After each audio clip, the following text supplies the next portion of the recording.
माला पापडकर यांनी महसूल सहाय्यक पदाचा पदभार स्वीकारलाय। जन्मजात दिव्यांग आणि अनाथ माला पापडकरांनी हा पदभार स्वीकारला। 30 वर्षांपूर्वी कचऱ्याच्या डब्यात माला पापडकर या सापडल्या होत्या। अनाथांचे नाथ शंकरबाबा पापडकरांनी त्यांना निवारा दिला। 2021 पासून प्रिपरेशन देत होती। माझी कंबाईनची पहिली सटेन होती आणि मी पहिल्या सटेनमध्ये पास झाले। बाबांनी मला सुरुवातीपासून ब्रेलिपीमध्ये शिक्षण दिलं आणि नंतर माझं ग्रॅज्युएशन ही कॉलेज अमरावतीमध्ये इथे केलं आणि त्याच्यानंतर MPSCचे क्लासेस अमरावती युनिक अकॅडमीमध्ये पाटील सरांकडे लावून दिले। मी माझ्या पेमेंटमधून जी काही मदत होत असेल ती मदत मी वेळोवेळी माझ्या भावंडांना करेन। तर 30 वर्षांपूर्वी कचऱ्याच्या डब्यात माला पापडकर या सापडल्या होत्या। यावेळी अनाथांचे नाथ शंकरबाबा पापडकरांनी त्यांना निवारा दिला। याच शंकरबाबा पापडकरांशी संवाद साधलाय आमचे प्रतिनिधी तेजस मोहतुरे यांनी।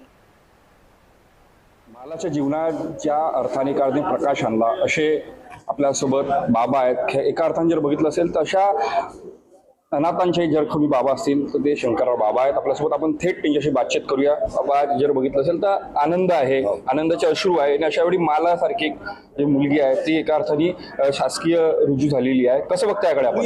याचा हा एका याच्यामध्ये 2-3 उपलब्ध घ्या तुम्ही। हा इतिहास आहे, ही प्रेरणा आहे आणि जर योग्य तऱ्हेने सांभाळ केला सगळ्यांनी तर ते असे अधिकारी बनू शकतात।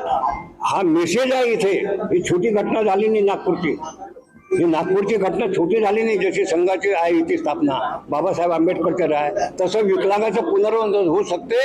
या ठिकाणी जिल्हाधिकाऱ्यांनी त्या मुलीला खुर्चीवर बसून नमस्कार केला। ही क्रांती आहे आणि ही कशी झाली आहे का मलाही 2-3 वर्षाची असताना जळगावच्या रेल्वे स्टेशनवर टाकून दिली होती। तिला पोलिसांनी उचललं आणि पोलिसांनी उचलून मला माझ्याकडे बाल कल्याण मंडळाचा आदेश घेऊन माझ्या वज्जरला आणून माझ्याकडे गेलं की हिला तुम्ही सांभाळा। तू मला आज ताई जर बघितलं असेल तर शासकीय अधिकारी बनली आहे। कसं बघते तू? ताईला घेऊन जात होता, कसं बघताय?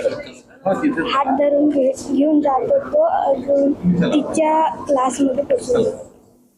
तू कुठल्या क्लासमध्ये शिकते? 6. आज कसं वाटतं तू या प्रशासकीय भवनामध्ये आलेला? काय तुझ्या मनात काय भावना आहे? खूप छान वाटत आहे। माझ्या बहिणीला नोकरी लागली।